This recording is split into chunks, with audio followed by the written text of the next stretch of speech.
तन्हाई में दीप जलाना शहजादी।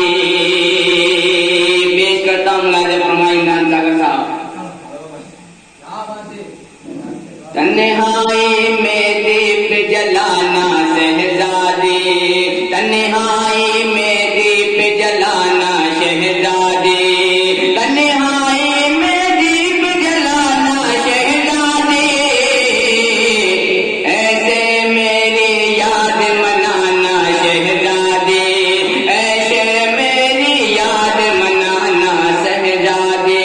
और ये भी शेर पेश करता हूँ बगैर खास मुलाज़ा फरमाए। देखो आगे शाम का गहरा जंगल है, खालिद नदी साहब।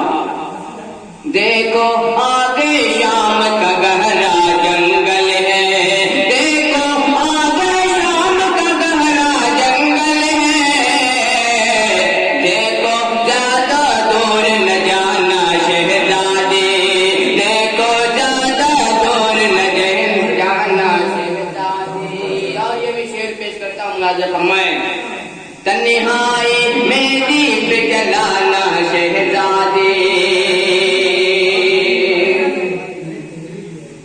हर एक शय से धूल हटाना शहजादी, हर एक शय से धूल हटाना रोजाना, हर एक शय से धूल हटाना रोजाना, हर एक शय से धूल हटाना रोजाना।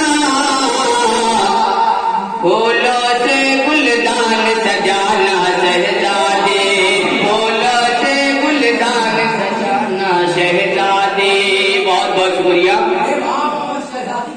बहुत बहुत शुक्रिया। और ये मैं शेर पेश करता हूँ मेरा दोस्त माजिद, उनकी दुआएं मांगता हूँ मुलाज़ा फरमाए। तितली की हर बात छुपाना फिर